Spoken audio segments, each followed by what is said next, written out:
Oferecimento de pocilga.com.br, está no ar mais um VaraCast. Meu nome é Ramon Prates e no programa de hoje vamos falar sobre séries. Sim, temos mais um episódio de Os Últimos Reviews sobre séries. Sim, é a série que ainda não foi cancelada. Muito bem. Mas vamos começar aqui apresentando quem está conosco hoje. Quem está aqui é ele, o patrão Xarope. Não diga olá, diga rapaz! Rapaz! Brother, eu não sou patrão de ninguém, não mando nem no meu cachorro aqui. Vamos lá, vamos comentar sobre séries aí. Muito bem, muito bem. Quem também está aqui é ele, o homem de 1000 nomes, Carlos Marco Torres. Não diga olá, diga... Deixa eu ver o que é que ele pode falar. Diga, irmãos! Irmãos, boa noite, irmãos! Estamos aqui mais uma vez no Templo das Vaidades, no Templo da Mentira e da Enganação, para falar daquilo que tanto nos alegra. Boa noite, dia, boa tarde, por enquanto, né? Pode plagiar outros podcasts, melhor não. Pode, é vida louca aqui. Alô, você aí que tá lavando louça, que tá dirigindo, que tá fingindo que tá na meet do trabalho, insuportável que poderia ter sido e-mail. Bem-vindo, bem-vinda, e vamos nessa. Sim, que tá só fazendo o mediano aí pra não ser demitido. Muito bem, muito bem. Isso. Quem também está aqui conosco é ela, Elaine Fonseca. Não diga olá, diga Predput. Predput. Bom dia, boa tarde, boa noite, por enquanto, parafraseando aí o meu podcast favorito, quiçá o melhor podcast da atualidade aí, vou só fazer um jabá que nem é pra mim, né, é pro Medo e Delírio em Brasília. Oi, o VaraCast nessa. Olha aí. O VaraCast está divulgando aí o Medo e Delírio, quem sabe um dia o Medo e Delírio menciona o VaraCast aqui, né não? A gente tá patrocinando. Exatamente. Olha aí.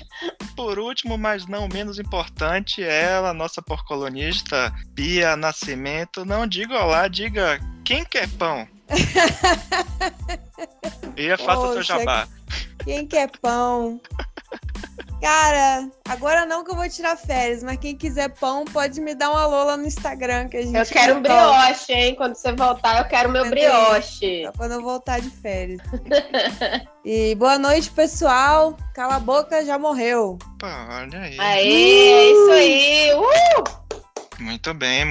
Então, antes de começar aqui com as indicações de cada um, vamos para o Previously. Nos últimos reviews sobre série, no programa anterior nós comentamos sobre 5 séries, e temos aqui o nosso aluno exemplar que viu todas as séries indicadas. Senhor Carlos, por favor, tem alguma que você queira comentar? O que é que chamou sua atenção? Ramon, ele viu todas, inclusive a que ele indicou também, ele assistiu, viu? Olha aí, é importante, né?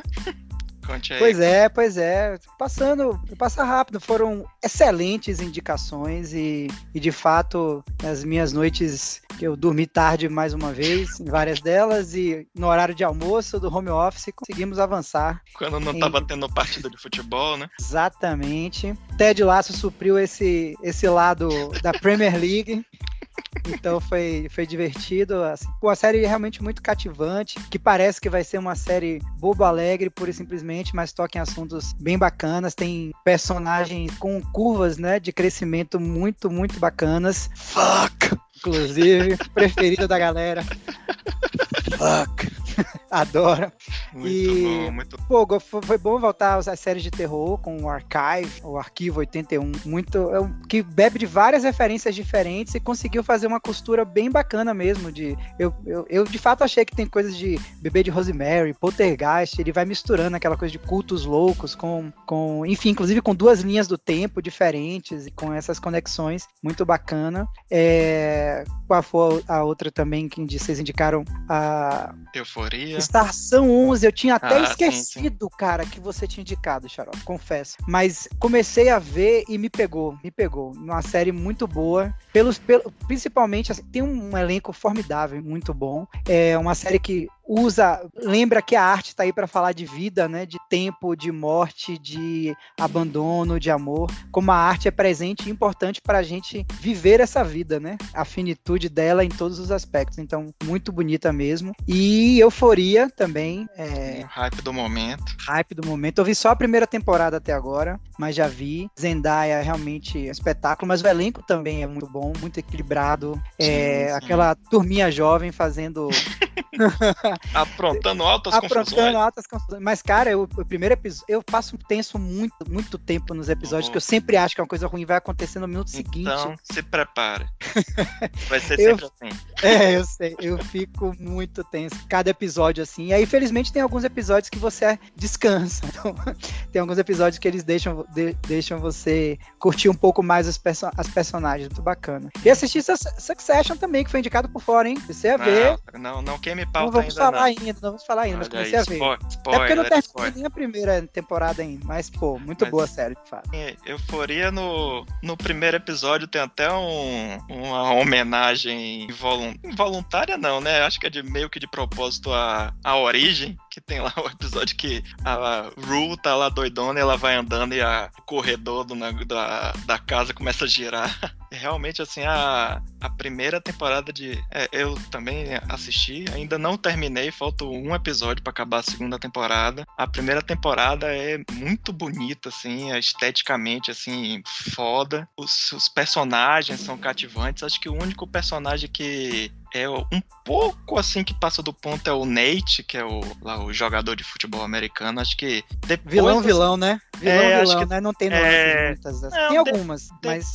Depois você vai vendo, assim, ele é melhor desenvolvido, mas eu acho que ele, assim, dentro do contexto da série, ele passa um pouco do ponto, assim, mas é bom. Mas eu gosto dos personagens. Entre a primeira e a segunda temporada tem 2 episódios bônus que são muito imperdíveis. Sim, que são até... que justamente ele deixa esse lado estético de lado e foca só nos personagens. E aí tem um episódio sobre a Rue e outro episódio sobre como é o nome dela? Jules, isso. Que são muito bons episódios. A segunda temporada, sem dar nenhum spoiler, eu acho que, assim, a estética muda um pouco.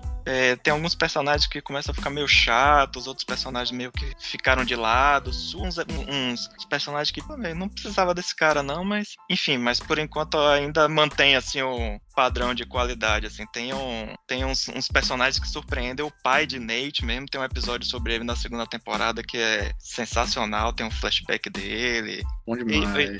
Nessa segunda temporada eles, que na primeira tem um pouco de fórmula, assim, que cada episódio mostra, assim, a história de um dos personagens, mas ao mesmo tempo ele conta a história dos outros. Na segunda temporada eles mantêm isso, mas mudam um pouco e tal, mas enfim, é uma série que vale a pena. Eu acho até engraçado a gente que tava dizendo que a série glamoriza as drogas. Eu fico, porra, man, eu vejo esse negócio e não tenho vontade nenhuma. Eu fico até, quando eu assisti Euforia, eu me lembrei de quando eu era adolescente e assisti Transporte e Pulp Fiction. E minha mãe ficava preocupada que...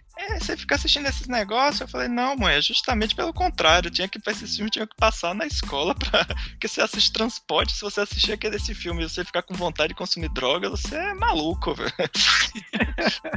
Que tem um episódio que mostra, tipo, morre um bebê, o cara morre dentro de casa por causa da doença, por causa que ele tinha um monte de... por causa do cocô do gato, não sei o que, velho. É muito bad vibe, não tem como você achar que isso é glamorizar as drogas, né? Enfim, fica aí a dica, que Euforia é bem interessante, vale a pena, assistam. Bom, eu queria reclamar primeiro aqui, porque eu assisti a Euforia logo que lançou, mandei Ramon assistir, ele ignorou. Levou 5 anos pra Ramon assistir a Euforia, porque eu sou o cara que... agora ele tá aí falando bem da série. Bom, das séries que já tinham recomendado, a única que eu não assisti foi Arquivo 81, porque eu não sou muito chegado em terror, mas tá aqui na minha lista, um dia chega a vez dela. Ted Lasso eu já tinha assistido, Euphoria já tinha terminado, basicamente. E assisti a indicação de Carlos Willow, de Geração 56K, né? Acho que é geração 30 e poucos anos no Brasil. Muito legal, realmente. Bonitinha a série, divertida de se assistir. O final eu achei até me surpreendeu o final, né? Porque parece que vai caminhar naquele mega clichê e ele foge um pouquinho disso aí. Então, eu acho que vale realmente a pena aí pra quem tá a fim de assistir alguma coisa assim divertida e bonitinha. Eu acho que vale mesmo. Eu gostei bastante dessa série. Achei que terminou com um astral bom, assim, né? Eu não sei explicar, mas acho que vale muito a pena. E Arquivo 81, um dia eu assisto, porque eu sou meio... negócio de terror, assim, eu não sou muito chegado, não vou falar, não. Não vou mentir, não. De terror já basta a vida, né? De terror já basta ter que assistir séries legendadas com dublagem aqui em casa, né? Que a Juliana de vez em quando bota dublado porque ela não tá prestando atenção, e aí eu presto atenção e eu fico, não, a legenda tá errada, bro. O cara não falou isso, agoniado, eu tenho que sair da sala, então meu terror é porque é diferente, né, a dublagem e a legenda, né, nem sempre é a mesma coisa, porque na legenda você pode botar literalmente o que o cara falou, mas na dublagem você tem que adaptar, né, pra poder caber no tempo do que a pessoa tá falando. O que me agonia é que tem coisas que são totalmente outro sentido, não são... aí é foda. Totalmente diferente. Aí eu fico doido da cabeça. Mas, vamos seguir. Muito bem, muito bem.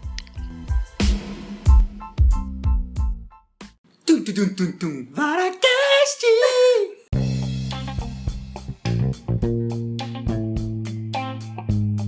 Então vamos começar aí com nossa primeira indicação. Você já falou, mas vamos lá, vai começar com você. Carlos Marcos, por favor, conte aí qual é a sua indicação de hoje. Minha indicação de hoje tem a ver com algo que o Xaropes não gosta, que é stand-up comedy. Olha aí. Inclusive, acho que a escolha caiu bem, porque... Deu errado.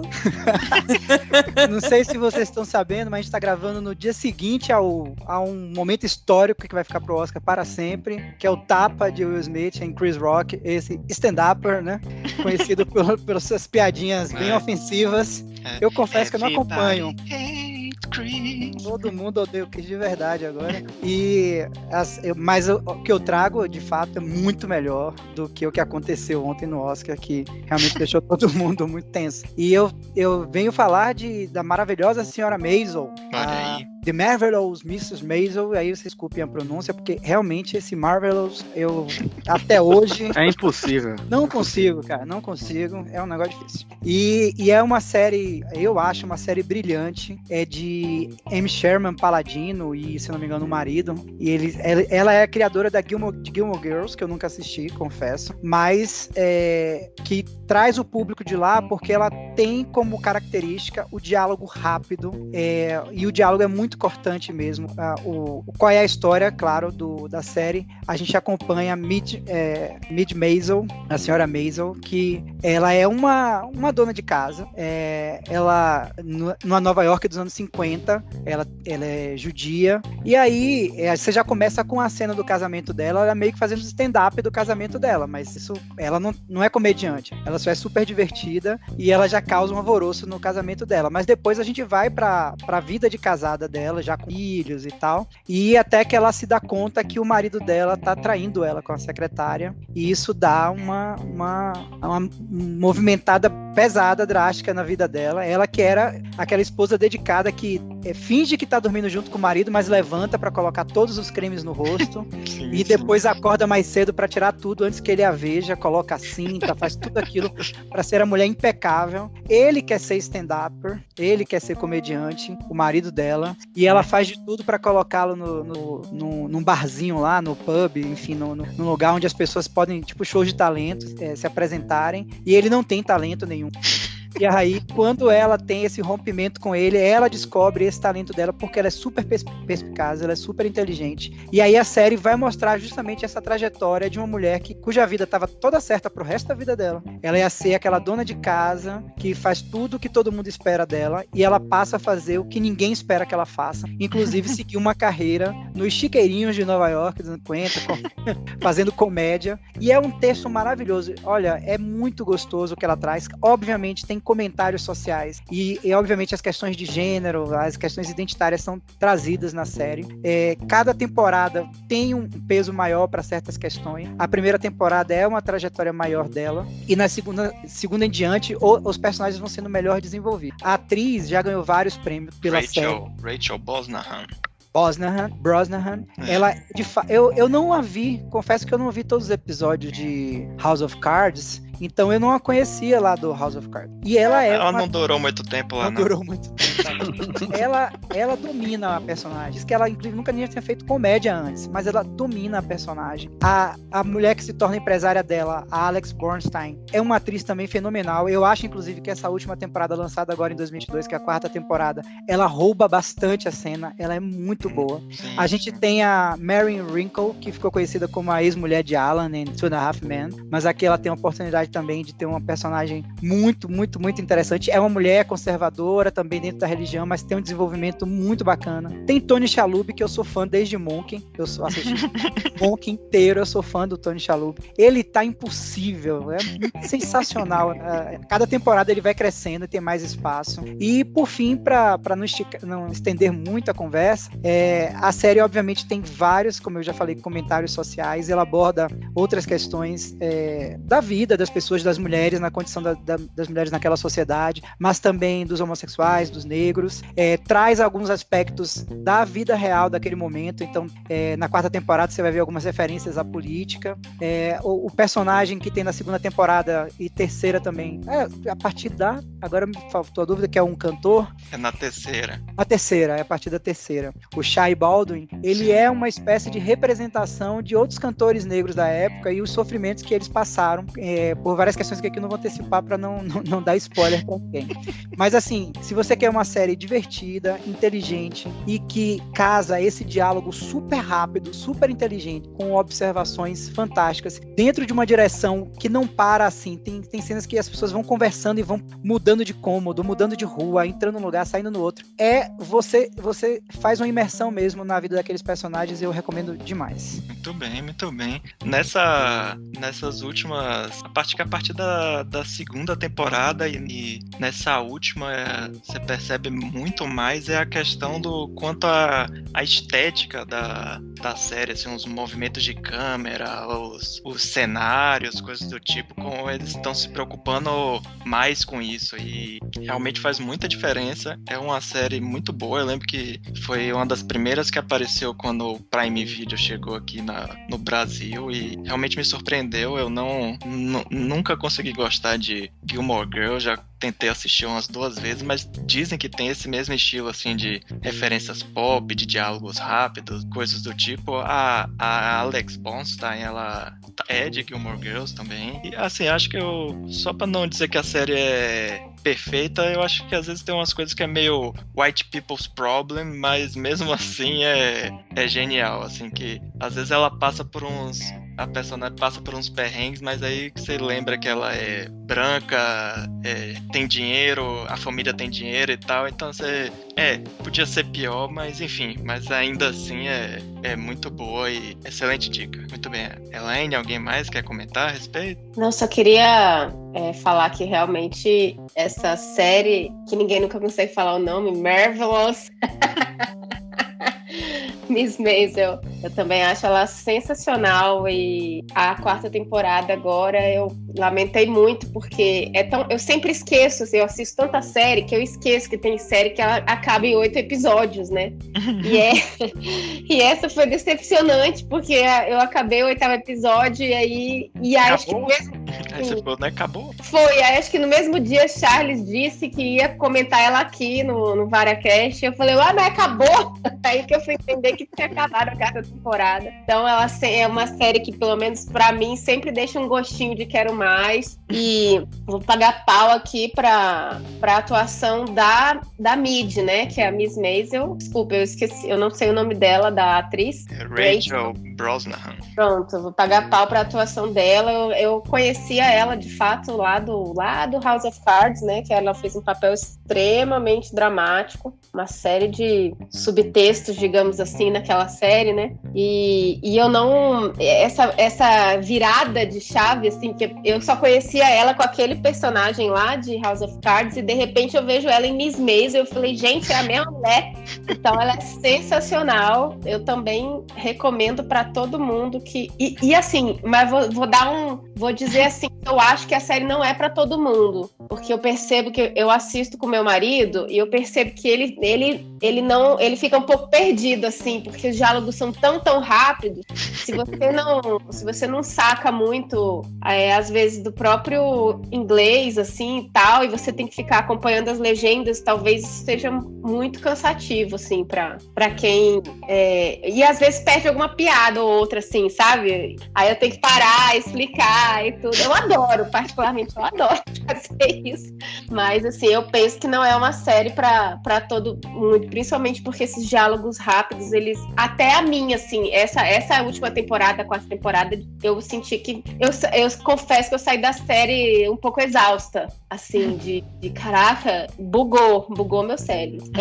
Porém, continuo recomendando mesmo, então valeu a dica aí.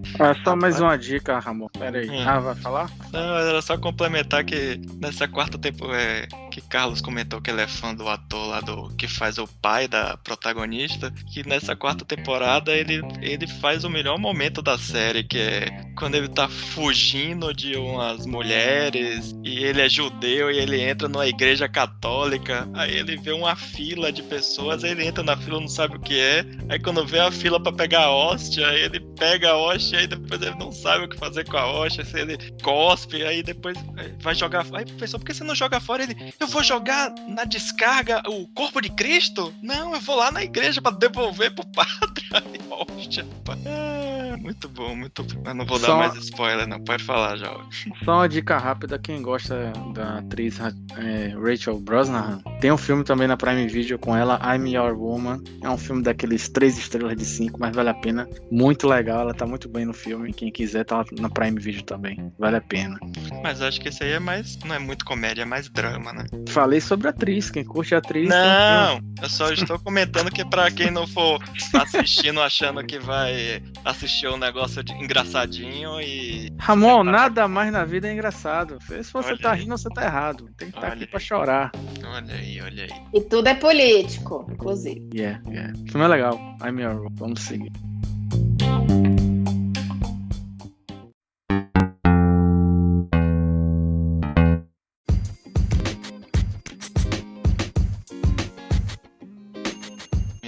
Muito bem. Então, aproveite aí que você já deu essa dica aí de filme e agora é sua vez de dar sua indicação de hoje, Xaropes. O que é que você recomenda aí pra gente hoje? O que eu recomendo é parar de trabalhar, mas como não dá pra fazer isso ainda...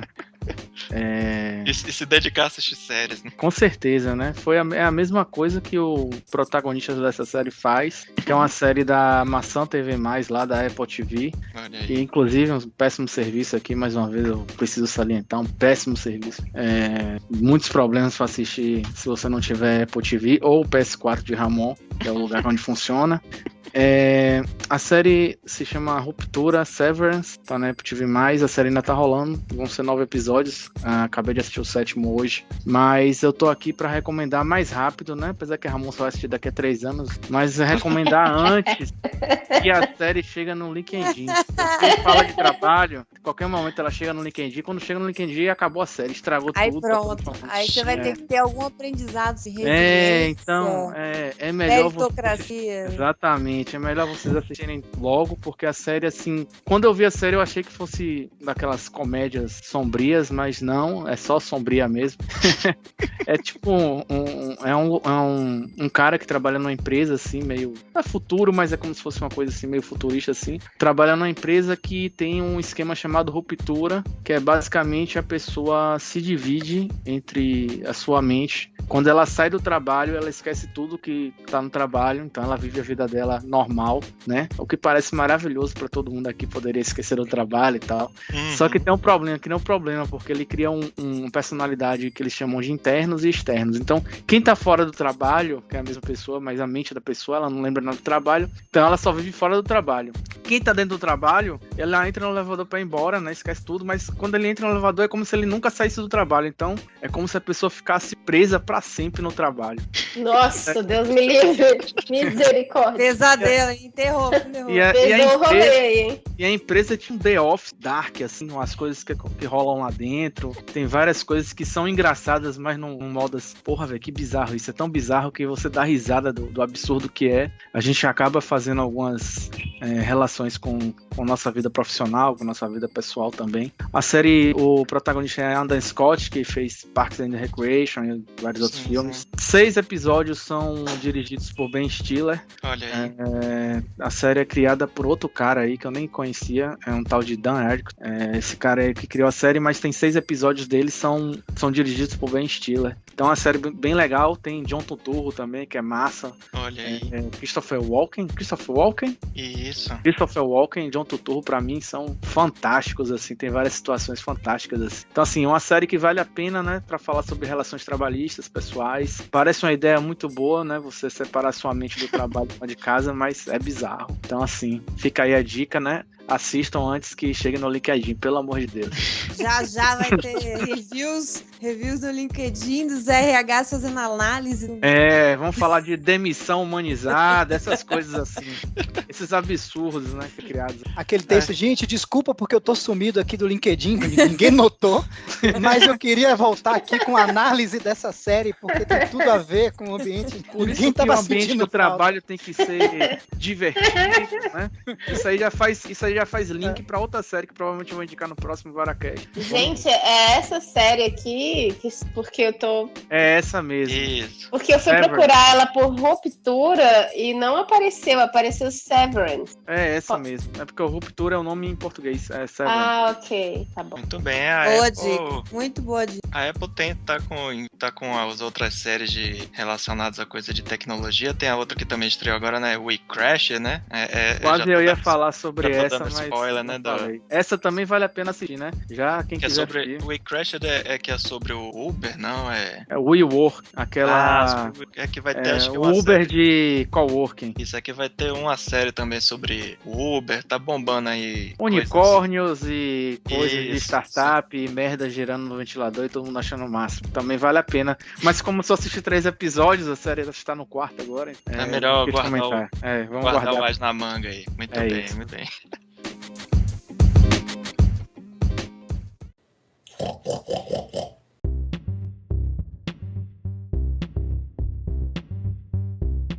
Então vamos lá para próxima indicação aí. Eu até pulei a ordem aqui, então vai ser agora Elaine, que ia indicar uma série, agora mudou. Então diga aí, Elaine, o que é que você vai indicar pra gente hoje? Então, eu achei que eu tinha oficializado a minha mudança de série, então eu vou indicar uma série também antiga, antiga sim, né? O nome dela é Mad Men, é uma série, se eu não me engano, da ABC, e ela é de 2014, engano-me. Me corrijam aí se eu... Nunca viu, Xarope? Xarope tá falando que nunca viu. Começou em 2007. Só ouço falar. Pois é, então, Mad Men, eu também assisti porque eu tava órfã, comecei a assistir porque eu tava órfã de série, que eu acho que eu tinha acabado o The Office. Não tem nada a ver uma coisa com a outra, tá? Mas é porque o The Office era minha queridinha e eu fiquei... E aí, de repente, me apareceu o Mad Men lá na plataforma da Prime Video e ela tem...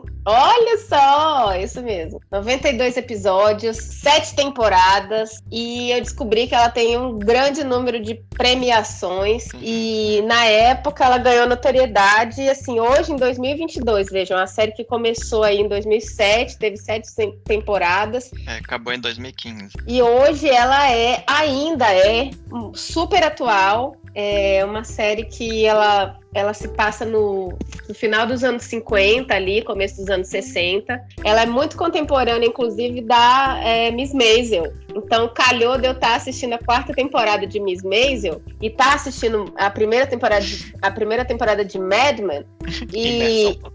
E as duas estavam meio que na mesma linha do tempo, assim. Elas estavam ali elegendo John Kennedy e tal.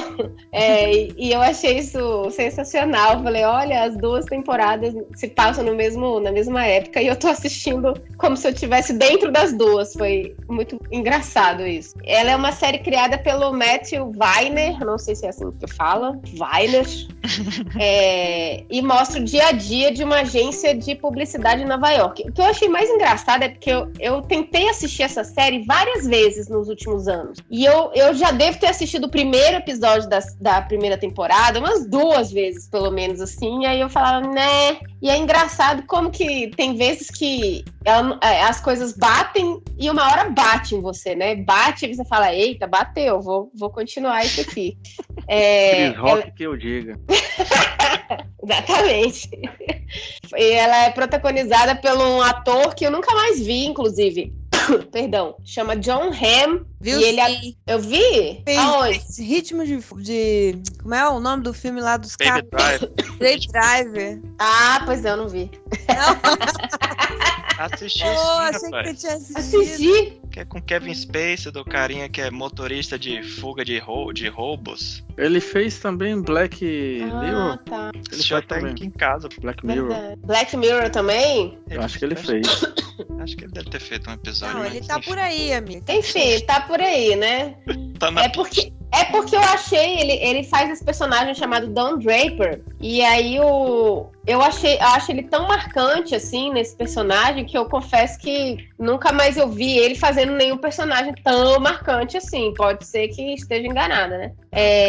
Ele tem uma entrega, assim, que eu confesso que eu nunca sei se a responsabilidade dessa entrega do ator, que é dramática, aquele negócio que o telespectador sente, né? Se é muito do ator, se é muito do roteiro, porque a série, ela é, pra mim, pelo menos, até o momento, eu estou na 4ª temporada, ela tem 7, né? Eu ainda estou na 4ª. Ela é um conjunto completo de atuação de vários, não só do Don Draper, né? Que é o John Hamm, mas dos atores que estão ali, todos eles, os atores que têm uma narrativa ali sendo construída, eles são muito bons. O roteiro, os textos da série, eles são extremamente dramáticos e inclusive as ausências de texto também são bem interessantes. E a série, é isso que eu tava falando, ela comporta esses diálogos super inteligentes que fazem dessa narrativa alguma coisa bem consistente mesmo. E uma das coisas que mais me impactou mesmo, que eu gostaria muito de deixar marcado aqui, é esse lance dos subtextos que eu entendi, que é aquilo que não está dito, ou que está dito, só que não de uma forma convencional, né?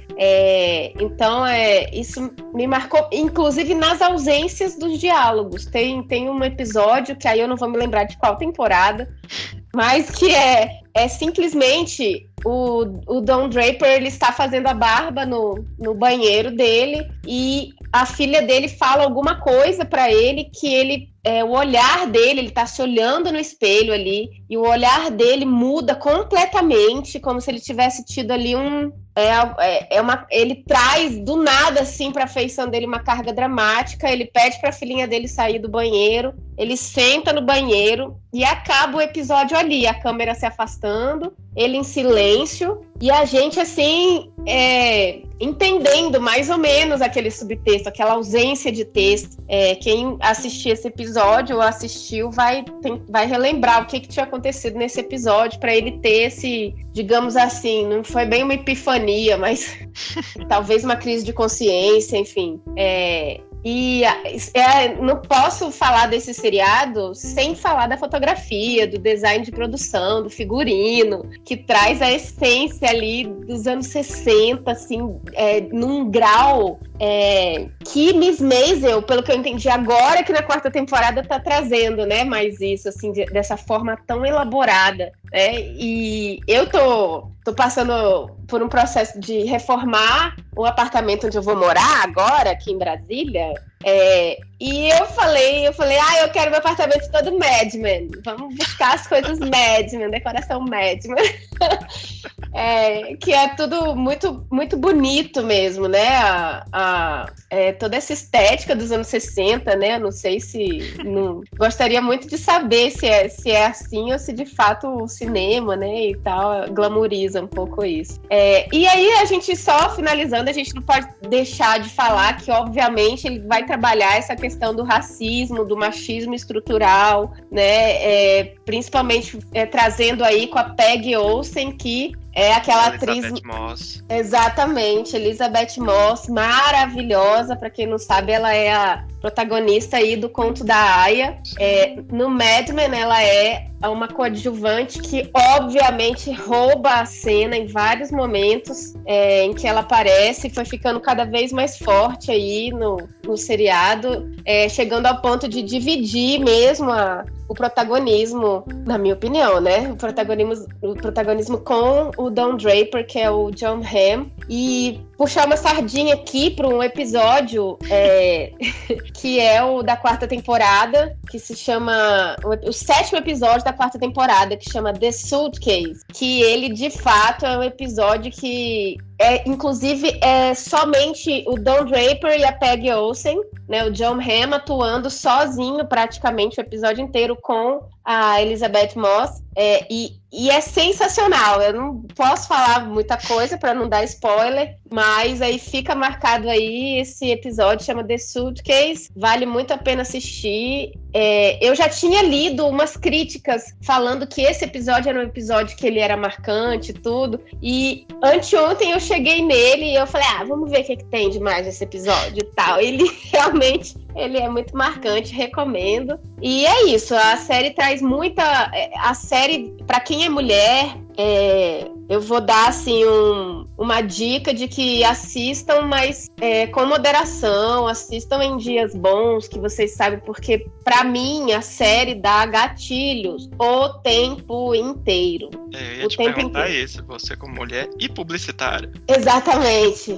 Né? A série dá gatilho o tempo inteiro. Na primeira temporada é extremamente desconfortável, porque você passa a se dar conta do tanto de violência que eu tô chamando, assim, muito entre aspas, de pequenas violências que as mulheres passam no ambiente doméstico. A gente vê no caso da Betty Draper, que é a esposa do Don Draper, muito aí nesse âmbito dela. A gente vê as pequenas violências que ela sofre, e a gente vê no caso da Peggy Olsen, que é a Elizabeth Moss, as pequenas violências que ela sofre no primeiro dia de trabalho dela. Assim, é assustador.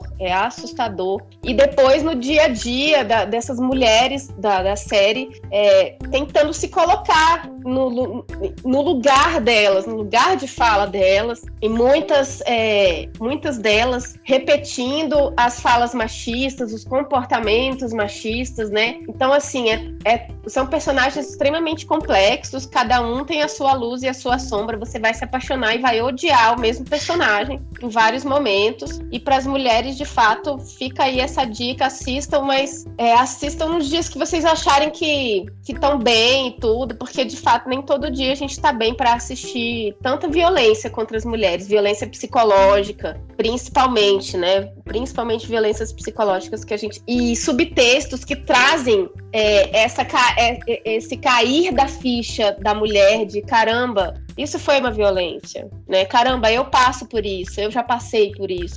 Caramba, por isso que aquilo que eu passei outro dia me deixou tão desconfortável. Então, são esses subtextos também que, assim, mexem, sabe? Mexem com a mulher. Então, é isso. Essa é a série que eu indico. Mad Men está na Prime Video. Eu recomendo bastante. Muito bem, muito bem. Senhor Carlos, que você que é fã, quer comentar mais alguma coisa? Você que também é publicitária.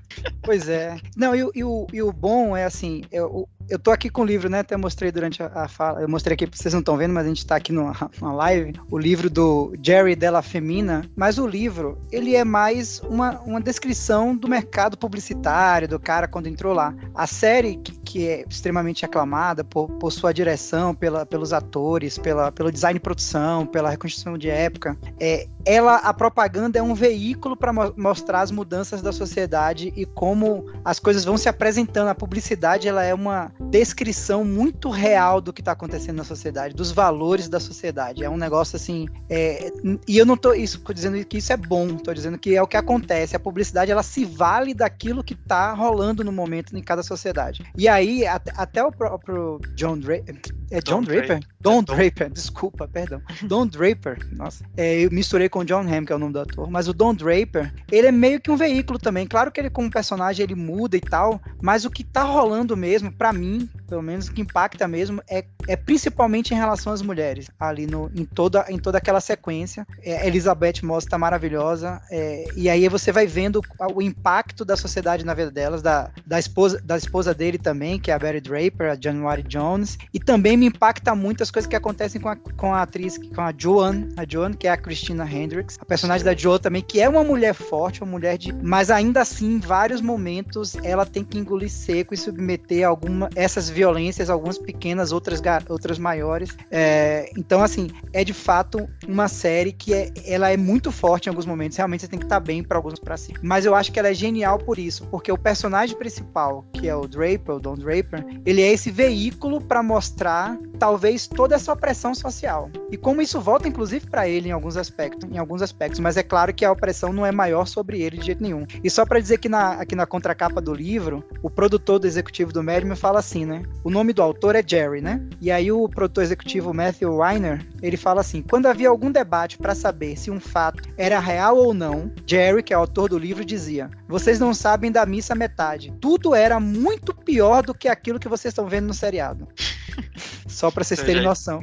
Ainda tinha uns então a série ainda tem uns floreios, né? Alivia. Da coisa. A série alivia. E é muito engraçado, assim, curioso. Engraçado não. O quanto se bebe, meu amigo, quantas pessoas bebem e fumam durante todo o ambiente de trabalho. É um negócio insano. E aí, só pra finalizar, eu lembro que tem uma espécie de museuzinho do Serpro, que é onde eu trabalho, lá em Porto Alegre, eles guardam as mesas que o Serpro entregava para cada funcionário quando ele chegava. E um dos kits era um cinzeiro. O cinzeiro fazia parte do kit para a pessoa que chegava para trabalhar. Mas mais do que isso, não tem uma sala de trabalho médica que não tenha um barzinho, aquelas mesinhas, aqueles carrinhos e eles bebem muito. E tá tudo ali, tudo que se faz para conquistar um cliente. Mas então isso é verdade, porque eu e meu marido, a gente fica assistindo e a gente fica, cara, mas isso deve ser mentira. O Pedro, meu marido, ele fala assim, não, isso deve ser mentira. Vai ver que isso é mais para marcar, assim, porque de fato eles fumam o tempo todo e bebem o tempo todo. Será que, então, é fato?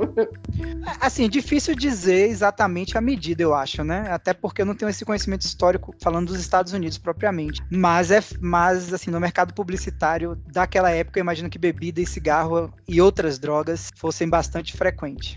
Muito bem, muito bem.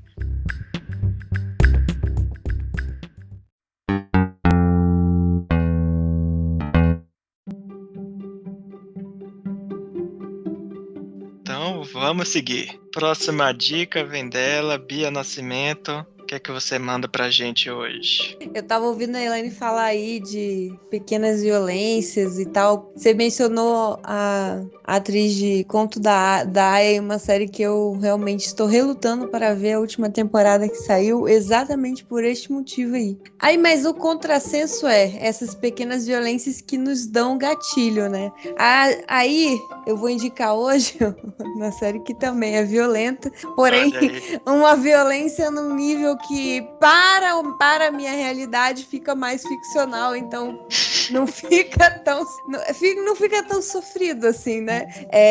Eu não sei se vocês conhecem, mas Ozark é uma série original Netflix. Ela já tá no ar desde 2017 e chegou a quarta e última temporada, né? Eles muita gente chama Ozark de, tipo, a cópia de Breaking Bad, mas eu acho uma definição um pouco rasa da série, assim, sabe? Porque ela tem esse universo meio Breaking Bad, porque a narrativa em torno do ator principal, que é interpretado pelo Jason Bateman, inclusive maravilhoso, Marty, o personagem dele, ele tem um pouco dessa jornada que nem o...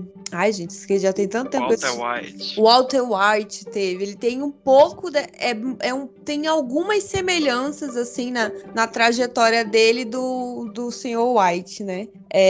Mas Ozark me pegou bastante. Eu comecei a assistir ela, não acompanhei ela desde o início, assim, em paralelo aos lançamentos. Eu comecei a ver, na verdade, já tinha, acho que 2 temporadas. Aí eu vi a terceira quando lançou. E agora eu assisti a primeira parte da quarta e última, que eles dividiram em duas partes a última temporada. Então, agora em abril, final de abril, vai estrear a segunda parte e última da última temporada. E a série, ela tem uma fotografia belíssima, aquele tom azulado, assim, que casa muito com um pouco do psiquismo totalmente denso e perturbado dos personagens, e também porque a premissa básica é assim, o Marty é um contador, né? E ele tem um escritório de contabilidade que trabalha para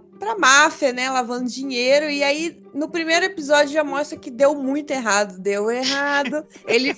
A lavagem de dinheiro ali ficou faltando umas paradas. Então, aí a máfia cobra dele. Então, olha, você vai ter que dar um jeito. E aí, ele sai de Chicago e se muda para esse lugar que chama Ozark, no Missouri, que é meio que um lugar bem interiorano, assim, né? Então, ele se muda pra lá e começa a movimentar a cidadezinha pra conseguir lavar o dinheiro que ele tem que lavar. Fazer o dinheiro gerar, né? E aí, essa sensação de Breaking Bad, já viu essa história? É muito porque tá sempre no limite. Tá sempre dando uma merda muito grande e ele tem que resolver. Então, todas as temporadas vão caminhando pro clímax, assim, bicho, vai dar uma merda gigante, como é que ele vai sair dessa? E no fim ele sai dessa. E já nessa última temporada, eu não sei qual vai ser o desfecho, mas eu tô achando muito boa, porque assim, eu acho que o Ozark, assim como o Breaking Bad também, mas eu acho que Breaking Bad tem muitos, é um pouco diferente, assim, tem muitos outros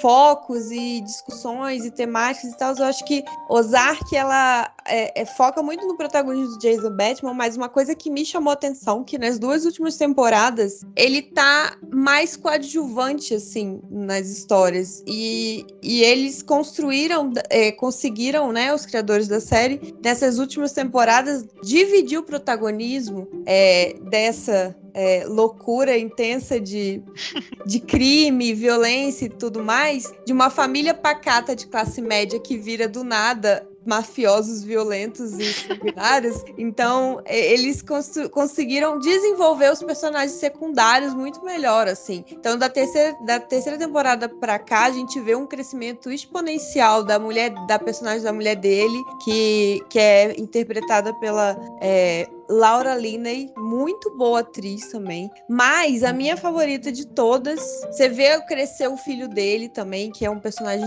super interessante. Mas a minha favorita é a personagem Ruth, e ela tem um papel chave, ela tá, assim, nesse desfecho, ela tá sendo crucial, e essa menina é muito boa, a Julia Garner, ela tem até um filme dela no Prime Video, sobre questões trabalhistas também, a assistente. É legal. O pessoal do LinkedIn já deve ter feito análise desse filme. Já estragou. Essa atriz, essa menina tem um potencial cabuloso, então, assim, agora no Inventando Anna? Sim, ela é também a protagonista de Inventando Anna. Então a Ruth, que é personagem que ela faz em Ozark. Pra mim, é meu personagem favorito da série. Jason Bateman, muito maravilhoso, mas ela roubou a cena da terceira pra quarta temporada. Essa menina teve uma ascensão cabulosa. E eu acho que vale muito a pena, porque a série não se atém apenas às questões de FBI, máfia, não sei o que lá. Você vai vendo o quanto que o psiquismo dessa galera fica atormentado e eles vão sempre sendo colocados no limite dos seus nos seus limites mesmo. Vocês vão sendo testados, todos eles, né? Até a criancinha, o filhinho dele, que agora já é adolescente e tal, então eles vão sendo muito testados, e isso eu acho muito interessante da série. Então é isso, falei pra caramba, mas Ozark, gente,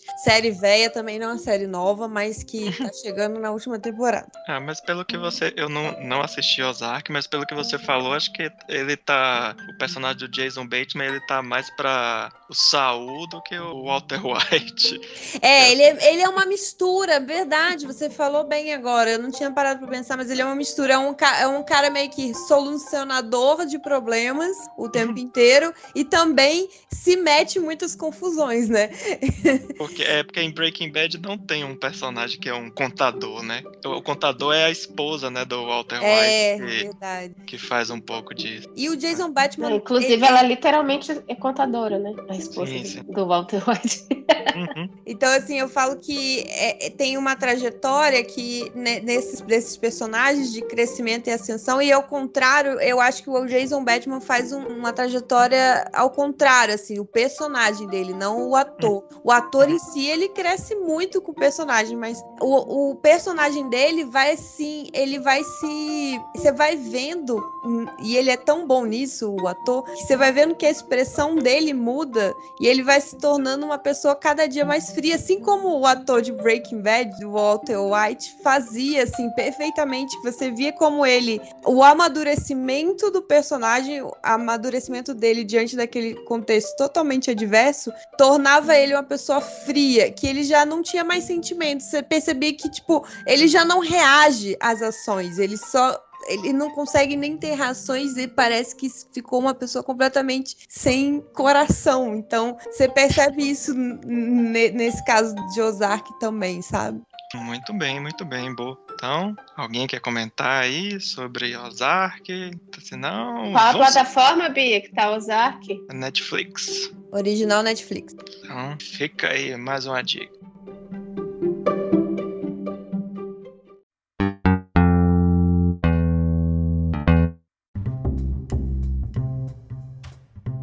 Então vamos aí para a última dica, que é a minha. Eu acho que dentro do contexto das séries que vocês falaram aí, a minha é dentro desse contexto. Não, se bem que tem a maravilhosa Senhora Maisel, eu ia dizer quase que a minha era a única série boboca do negócio, mas é um boboca que depende de quem estiver assistindo. Vou falar da série Succession, ou Succession, sei lá como é que fala em inglês, ou Sucessão, da HBO, que eu vou até fazer uma ponte aí com o que o Bianca falou do Jason Bateman, sei lá como é que fala também, que ele é mais conhecido, né, o Jason Bateman, por séries por comédia, né? Esse Ozark é mais uma pegada drama, né? Achei até interessante isso. E ele é protagonista de uma série chamada Arrested Development, que é uma sitcom, né? Que depois evoluiu um pouco mais do que isso quando a Netflix ressuscitou e comprou, mas que conta a história de uma família que era rica e que estava dona de um negócio, e que o pai estava envolvido em trambiques, e aí o Jason Bateman, que é o irmão mais velho, resolve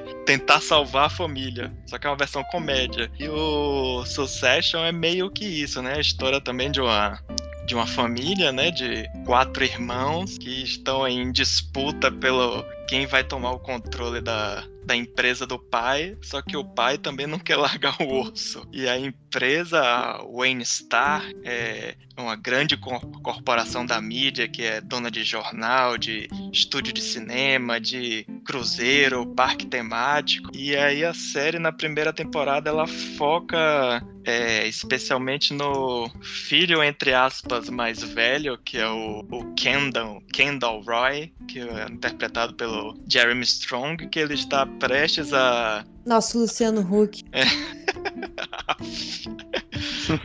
Ele mesmo. Tadinho dele. Não do Luciano Huck, tadinho do Ken. Que tá prestes a assumir o controle da empresa, só que o primeiro episódio da série é o aniversário dos 80 anos do pai, que é o Logan Roy, interpretado o Brian Cox, que é um ator fantástico, e acho que ele tá tendo aí a oportunidade de construir um personagem na TV, assim, nível Walter White, assim, pra marcar entre aspas, o fim da carreira dele, assim, com um personagem marcante, e que deve ter, vou até procurar, deve ter um vídeo no YouTube só com a galera, só das compilações de todos os fuck off que ele fala durante a série. E a primeira temporada foca, né, no que é o, entre aspas, mais velho, que é o Kendall, que ele tá prestes a assumir o controle da empresa, mas aí o pai desiste de se aposentar e aí começam as intrigas. Aí eu já vou dar um, entre aspas, spoiler do primeiro episódio. Não, você já assistiu o primeiro episódio, não faça essa cara não, Carlos. Piloto não é spoiler, faz parte da sinopse do negócio. Que ele passa mal, né, durante essa festa, e aí começa a treta dos irmãos, porque o entre aspas mais velho que estava prestes a assumir, mas os outros irmãos, tipo, eles não querem assumir o negócio, mas ao mesmo tempo não quer que o cara assuma. Aí começa o jogo de intrigas entre eles e é fantástico, assim. Tem os atores como o Kieran Culkin, que faz o Roman, que é o irmão do Macaulay Culkin, que também é fantástico. Ele também tem veio também um pouco dessa parte de humor, e talvez até o Succession né, uma série satírica, mas que depende de quem estiver assistindo, né? Então eu acho que deve ter muita gente que assiste. Tem gente que talvez não enxergue isso.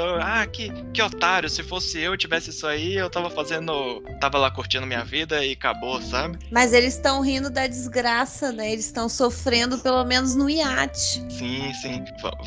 Vamos chegar lá. Tem acho que justamente, inclusive o primeiro episódio é dirigido por Adam McKay, que conhecido aí por ter feito filmes, entre aspas, políticos aí, como Não Olhe Pra Cima e coisas do tipo. Eu vou até fazer tanto ele, o Adam McKay e o Will Ferrell são executive producers, são produtores executivos da série. Então aí, como sempre, as séries que eu indico tem que ter alguma coisa a ver com Saturday Night Live, né, pra alegria de xaropes. Que eu sempre tenho que lembrar pra ele que não é stand-up comedy. Mas, assim, o primeiro episódio lembra, assim, muito, assim, os filmes que ele tem feito, né, como também o Vice, né, o Vice, que mostra a história do vice-presidente lá do governo Bush, e também da Grande Aposta, que mostra justamente isso, essas loucuras loucuras, aí fazendo um plágio de Luciano Huck em homenagem a Bianca, dessas maluquices do capitalismo insano, e a série vai crescendo, né, que sim, ele é o, entre aspas, mais velho, porque a série não explica, não dá tantos detalhes sobre isso, né, mas quem é o mais velho mesmo é o Connor, que é interpretado... É meio-irmão. O Connor é meio-irmão. Isso, é só do pai, né? Primeiro casamento. Isso, que é o Alan Rook, que é famoso aí, do amigo do Ferris Bueller de Curtindo a Vida Doidado. Mas o genial mesmo da série é quando eles se reúnem e como fica esse clima, assim, de vocês precisam de terapia, galera, que é o quanto ele mostra, assim, que eles têm o medo do pai e a relação que o pai tem com eles. E o personagem do Logan Roy, ele é curioso, né, que ele, assim, ele é o escrotão, né, que quer passar por cima de todo mundo, mas ao mesmo tempo ele foge de alguns clichês, né, tipo, ele atualmente é casado com uma mulher que não é, tipo, assim, uma mulher novinha, com cara de modelo, não sei o quê, e a mulher tem uma personalidade forte, né, na primeira temporada, depois ela meio que some da série, mas o interessante é que começa com isso, né, com esse drama de quem vai assumir, mas aí aos poucos, principalmente a primeira temporada é focada basicamente no Kendall, mas a partir da segunda temporada eles viram que tem muitos personagens interessantes, e aí o resto da família começa a ganhar o protagonismo e também começa a ter a cobiça pelo poder, né? Mas acho que a cena que define bastante a série, assim, da coisa sem noção da riqueza é justamente tá tendo esse aniversário do Logan, e aí eles resolvem fazer lá um jogo de beisebol, aí tem uma criança lá que é tipo filho dos empregados, aí o Roman, que é o Kieran Culkin, vai lá e vira pro menino, vou arremessar aqui, se você conseguir rebater essa bola, eu vou te dar $1 milhão, tá aqui, assina o cheque, tá aqui $1 milhão, vá lá, aí joga e o guri erra, aí ele, que pena, e pega assim, rasga o cheque na frente do guri, aí depois vem uns assistentes, então, pros pais do guri, então, se esse contrato aqui de que se você não vai declarar que isso aconteceu, blá blá blá, mas a série tem também um quê, como a Bianca falou aqui no chat, um quê de Game of Thrones familiar, tem também um pouco de The Office, porque tem umas cenas assim que são de o próprio jogo de câmeras, né, não, Ramon? Tem uns momentos da série em que eles usam aquelas câmeras que parecem estar escondidas, assim, focando, documental, assim. Um tom documental, sim, com certeza. E tem o personagem, o Greg, né, que é o primo, que é como se fosse a gente, né, tipo, é o que acabou de chegar, tá tentando entender o que é que tá acontecendo ali. E a relação, né, de Greg e Tom é sensacional, né? O Tom, que é o marido não, né? O namorado da filha da Shiv, que a relação entre eles dois é fantástica.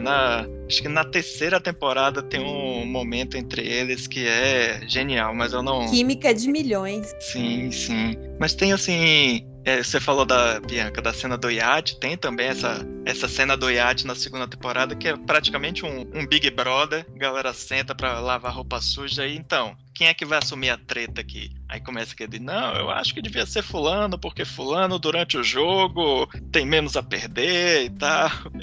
O negócio é foda, velho. E é assim, uma série que pra você maratonar é difícil, velho, porque tem uns episódios que são, apesar de ter esse clima assim irônico, mas tem uns episódios que são barra pesada. É justamente você quando os personagens, principalmente o Kendall, né, que sempre se fode, que é você lembrar que no final das contas eles são seres humanos, apesar de serem bilionários, escrotos, passarem por cima das pessoas, mas ainda existe um ser humano ali atrás daquele negócio e é complicado.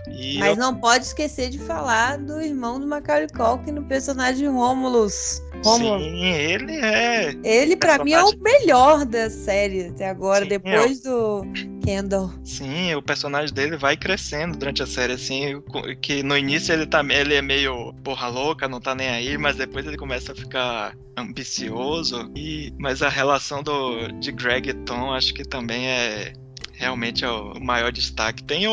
Além desse episódio do iate, tem também o episódio da despedida de solteiro de Tom, que é fantástico também, que eles vão numa festa muito louca lá e que... Aí eu tenho que contar essa, que é nível a história lá do pai da senhora Maisel indo na igreja, que é o cara que ele... Um dos personagens, não vou dizer qual, pra ficar pelo menos essa surpresa aí, ele vai lá e se pega, só que isso não mostra, né? Ele conta depois. Então, eu fui ali, me peguei com a mulher, ela fez sexo oral em mim, aí eu ejaculei na boca dela, ela me beijou, eu peguei o negócio de volta e engoli. Então, tecnicamente, eu não traí ninguém, porque se eu botei o negócio pra fora e voltou, então não traí ninguém, rapaz. Isso assim, define muito, assim, o tom da série, do quão cínico e satírico e escroto é o negócio, velho. Argumento irrefutável, né? Como? Os textos são muito inteligentes, né? Muito assim, isso. E é coisa rápida também de você pegar nas sutilezas ali, nas entrelinhas também, as expressões faciais, tudo. A série é perfeita. Sim, e tem aí também o que Elaine citou aqui no chat, que é a trilha sonora também é foda, de um cara chamado Nicholas Britell, que é colaborador constante também do Adam McKay. Ele concorreu agora ao Oscar por Não Olhe Pra Cima. A trilha sonora, assim, é é impressionante, assim, como a trilha sonora define o tom da série, assim. Já pela abertura você já sabe qual é o tom da série, que, assim, ela mistura tudo, assim, que ela é ao mesmo tempo clássica, chique, meio excêntrica, aí vem umas coisas meio eletrônicas pra soar moderno, mas ao mesmo tempo ela é meio assim, blasé, né, tipo,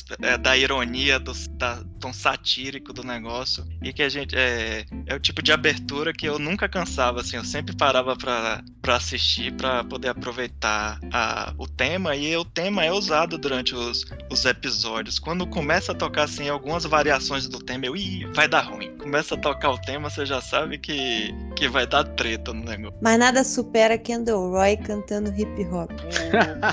Esse episódio do aniversário também é sensacional. Tem um episódio da terapia de família, que é genial também. Mas uma vinícola, né? Regada a vinho. Aí é fácil, né? Fazer terapia. Tá desgraçado da cabeça, mas tá milionário. Exatamente. Milionário não, bilionário. Tem o episódio que a família Roy encontra com a outra família de ricaços que também são donos de um outro conglomerado, e aí você vê a diferença entre os dois e vê que no final das contas é tudo bilionário escroto, tem que se fuder, só que uns não, porque eu tenho um doutorado, eu tenho um não sei o que, e os caras tipo, e daí se foda, eu ganho milhões, foda-se se você tem doutorado. Mas é isso, eu vou parar de ficar dando spoiler, porque é uma série que a gente até comentou aqui antes, quando tava montando a pauta, que a gente pode fazer um podcast só sobre ela, que é foda. Vocês, por favor, comentem aí. Carlos, você que assistiu poucos episódios, quais são as suas primeiras impressões? Vamos esperar ele assistir pra gente gravar. Assisti 5 episódios, cara, mas assim, o meu comentário é uma sensação terrível, assim. Cada um aqui já viveu experiências no mundo corporativo, né? E no mundo corporativo, quando você tá lidando com autoridades, com altos executivos, você tá o tempo todo pisando em ovos, né? E aí o mais insano pra mim, o mais tenso, é que nem em família os caras conseguem não pisar em ovos, porque cada palavra, cada ação tá contando. Cada vez que alguém sai, vai num quarto e conversa com outra pessoa, muda o rumo. Muda o jogo. Muda o jogo. Então, assim, é muito tenso, assim. Por enquanto, o que mais me impactou, porque eu só assisti os 5 primeiros episódios, foi o Thanksgiving lá, né? Foi o Dia de Ação de Graça. Justamente como tá todo mundo ali tentando imaginar qual é o próximo passo, pra nem perder privilégios e outros pra conseguir fazer o próximo passo aí da sucessão, da linha sucessória, enquanto várias coisas estão acontecendo ao mesmo tempo na empresa e na casa. Então, assim, é muito tenso. Obviamente, né, que é white people problem, bilionários people problem. Assim. Então, assim, é tudo isso, mas ao mesmo tempo, como são seres humanos, você consegue acompanhar, em alguns momentos ter empatia por um, por outro, em certas situações. Alguns você não tem empatia hora nenhuma, inclusive. Eu não tenho empatia por bilionário. Tem isso. Nem eu. Eu torço pela briga. Quando eles estão brigando, eu tô igual narrando assim, Ihu! Ihu! Vai! Tô assim lá. O único bilionário bom é o avô de Glenn. Pô, então. Sim. O avô de Glenn o Glenn é o guri, né? O que chega por último, né? É esse? Eu já esqueci. O Altão. O Altão lá, o bobo alegre. Greg. Eu só falo Glenn Pô, mas toda ele hora, é meio hipócrita também, Total, né? aquele cara é oportunista. O avô dele é gente boa. Mas, por exemplo, por que eu digo que tem empatia? No Thanksgiving tem uma situação em que o Kendall acontece uma coisa com a família do Kendall, né? Então você não tem como não simpatizar ali e dizer assim, caralho, não, isso aqui, peraí, velho, o que acontece, né? É interpretado por vulnerável. John, que é um ator mas acontece a situação com uma pessoa vulnerável no episódio, e ali você vê a situação dele como na relação do Kendall com aquela pessoa vulnerável, e com a situação dele até no casamento dele e tudo mais. Eu senti um pouco de empatia naquele momento, mas ainda é cedo, porque só vi até o validade 24 horas. Ainda é cedo. A série ela é estruturada assim, de um episódio pro outro, geralmente costuma ter um pulo, né? Um pulo temporal, porque eles sempre se concentram nos momentos que eles se reúnem para pra tretar, digamos assim. Testando. Gente, vocês estão me ouvindo agora? Sim. Ai, desculpa. Obrigada, porque a bateria do meu fone acabou. Eu botei outra, não prestou. Então, eu só queria falar. Eu só queria falar sobre essa série, eu engoli essa série, porque alguém comentou sobre Succession. Ela não foi uma dica ainda, mas alguém comentou em algum outro podcast. Eu tinha começado a assistir, eu acho. Pronto, você comentou em outro podcast, e aí eu vou dar uma conferida pra ver se é bom, e eu devorei a série. E aí, assim, eu não posso deixar de falar aqui do Matthew. Eu não sei como é que fala, gente. Mais um daqueles sobrenomes que a gente consegue falar. Matthew McFadden. Que é o Tom, né? E eu descobri, assim, eu assimilar que ele era o cara do Pride and Prejudice, Orgulho e Preconceito. Eu fiquei chocada, porque ele é maravilhoso. Eu adoro esse ator por causa de Pride and Prejudice, Orgulho e Preconceito. E eu acho que ele tá dando um show, tanto é que Charles ainda verá aí, entendedores entenderão aí que, né, o plot twist forte aí nas últimas temporadas aí com relação a ele. E desculpa, vocês estão falando sobre Glenn que vocês querem falar? É Greg? Ok. Então, o Greg, realmente, eu confesso que no início eu me identificava muito com ele. Porque era aquele pobre coitado que chega ali naquele mundo corporativo, como disse Charles, né? Meio que, porra, e agora eu não sei me comportar, tudo pra mim é novidade, quem que é isso? E aí, na verdade, e você começa a ter um pouco de empatia por ele, porque você fala, pô, esse cara aí podia ser eu não sou uma bilionária, mas esse daí eu poderia ser. Até o momento em que você vê o cara que, como todos os outros personagens, são personagens complexos, são personagens que, obviamente, têm a sua luz, a sua sombra, a sua profundidade, e você fala, não, eu não quero ser igual o Greg, né, porque não dá pra passar... Ele é o falso bobô. Ele é o falso bobô. E ó, se você for olhar pra Game of Thrones, o cara menos que você bota menos fé é o que vai pegar o trono. Eu boto menos fé no Greg, tu vai ver só que o falso boboca vai assumir essa merda. Pois é, ele tá sempre meio que ali dando uma de Suíça, né, em cima do muro, mas ele não deixa de ser um personagem muito controverso também, assim como eu me apaixonei loucamente pela Shiv fucking Roy, que é sensacional, né, você vê assim, coitada dessa menina, essa pobre dessa coitada, nessa família desses machos, tudo heterotop, alfa, branco, cis, gênero, né, e fala, ô, tadinha, aí você começa a ter uma empatia por ela, até que você fala assim, não, você é uma péssima pessoa também. Então, assim, realmente, eu tô com a Bia, eu não tenho empatia por billionaires, e eu acho que essa leitura que a Bia fez, eu tava conversando com ela outro dia sobre isso, né, de ser uma releitura moderna de Game of Thrones, eu acho que ela é muito acurada, então recomendo também. Parabéns aí pela dica, Tamon. Você falou da Shiv fucking Roy, eu só lembrei de Roy fucking Kent. Ted Lasso. Olha aí, Xarope, derreta seu coração que o negócio é bom. VaraCast!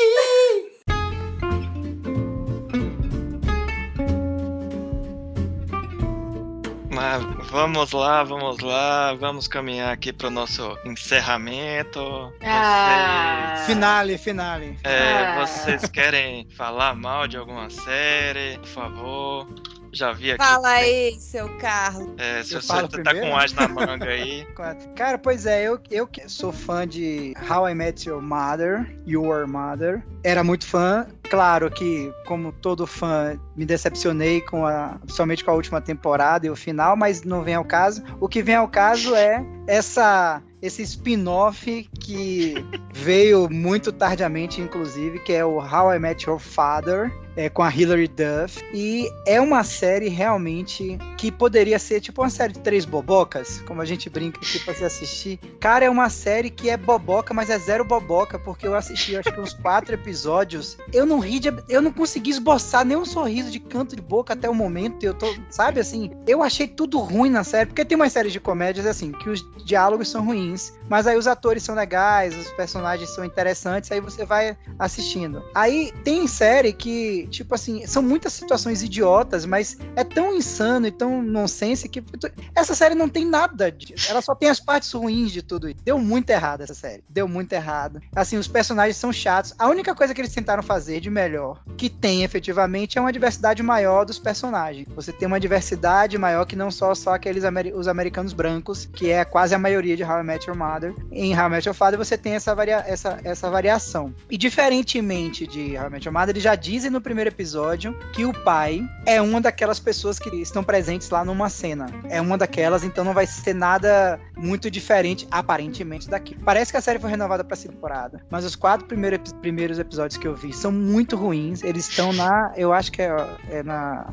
No Star Plus. Star Plus, exatamente. Está no Star Plus, apesar de estar no Star Plus atrasado, porque lá nos Estados Unidos eles já terminaram a primeira temporada, aqui tá entrando acho que uma vez por semana. E realmente, assim, não tem graça. Eu achei a Hilary Duff uma atriz muito ruim. Não conheço também muito a carreira dela, mas achei a atuação muito ruim. Tem uma personagem só que é a irmã adotiva, que não tem necessidade nenhuma de a pessoa dizer que é irmã adotiva, mas não sei porque as pessoas, eu sou irmã dele, mas sou adotiva, porque ela é oriental e o cara é um americano padrão. Aí porque não tinha... É porque não tinha uma piada parecida no How I Met Your Mother, que o Barney tinha um irmão que era negro, aí fica esse choque assim que os caras são irmãos, não sei o quê. A tentativa de fazer uma piada parecida com isso. Pois é, não funciona, sabe? Assim, essa personagem é a única que... E essa irmã adotiva, que aparentemente seria o primeiro interesse amoroso da Hilary Duff, mas não é. Ela é até...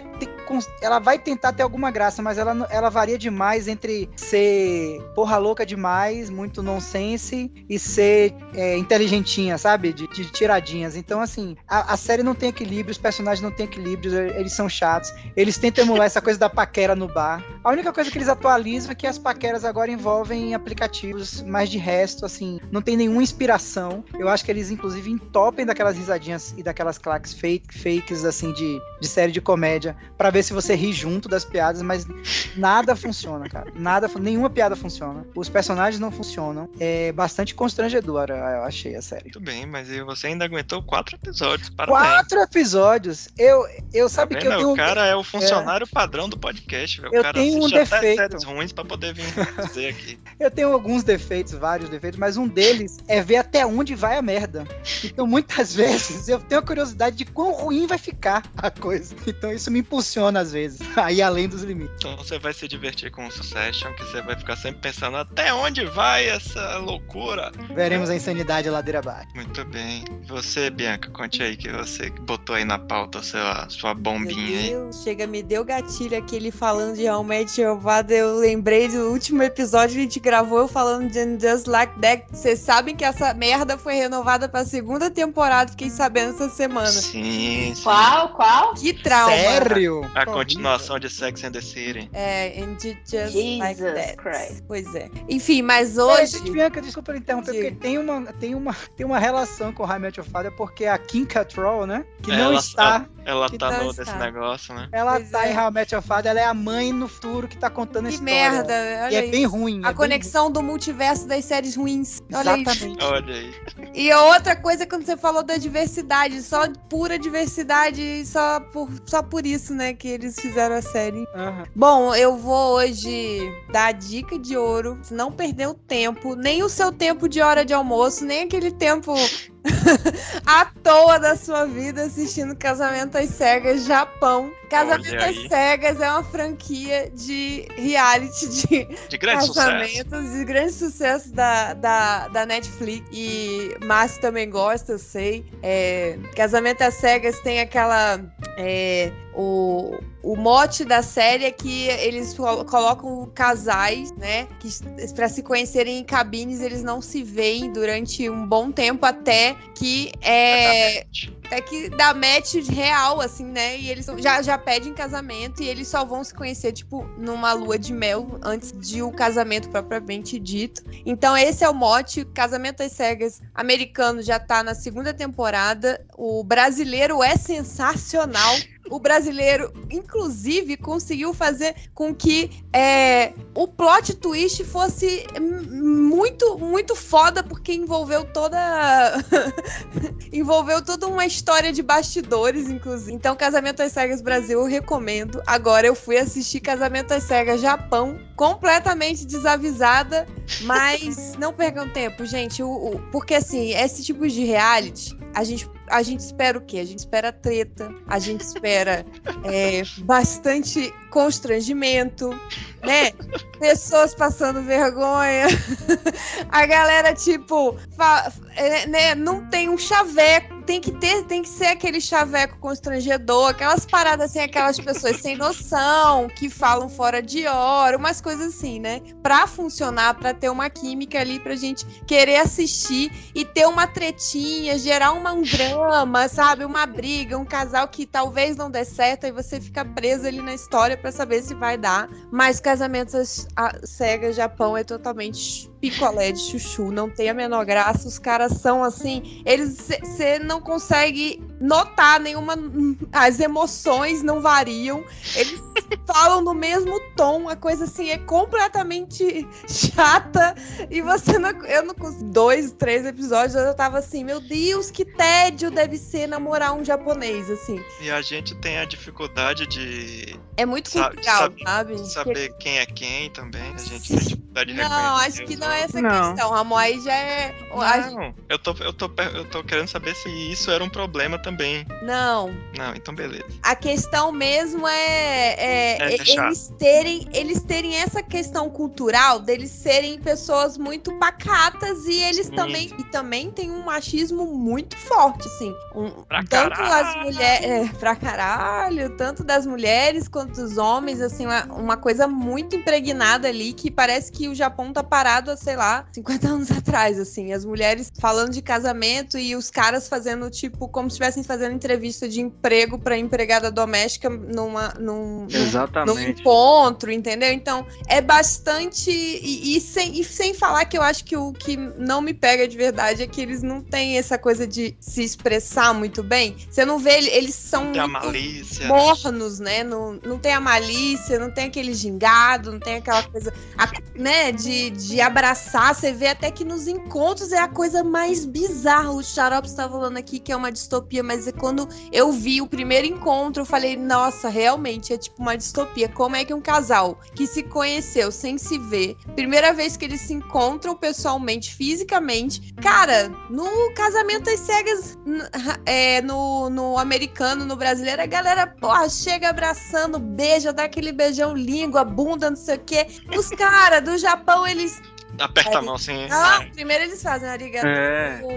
Apertar a mão já é muito avançado, Ramon. Você tá apertando. É sério, tô falando sério. Apertar a mão já é, sei lá, não tirar a roupa na rua. Tem constrangidos, uma coisa assim, bastante.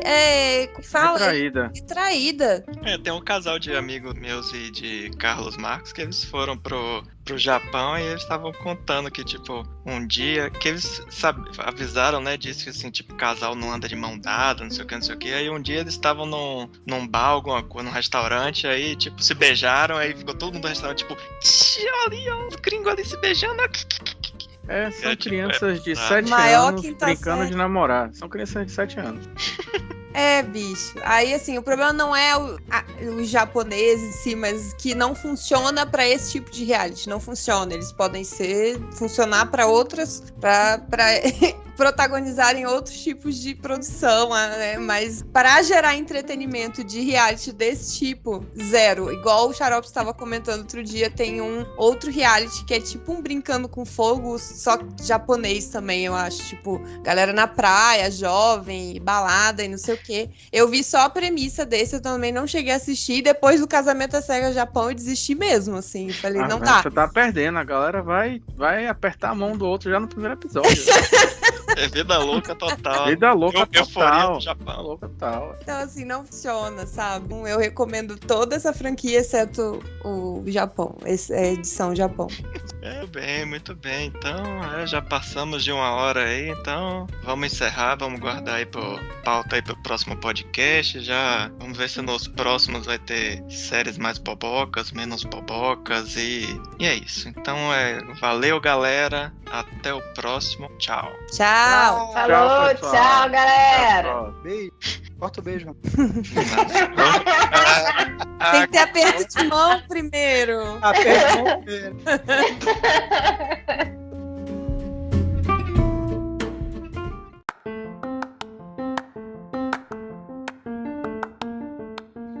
VaraCast é um oferecimento da rede Pocilga de podcasts.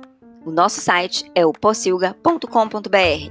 Nossas redes sociais, Twitter, Instagram e Facebook estão como The Pocilga, THE Pocilga. Nosso e-mail é o contato@pocilga.com.br. Ouça também nossos outros podcasts como Suco de Umbives e o Radiola Torresmo Drops.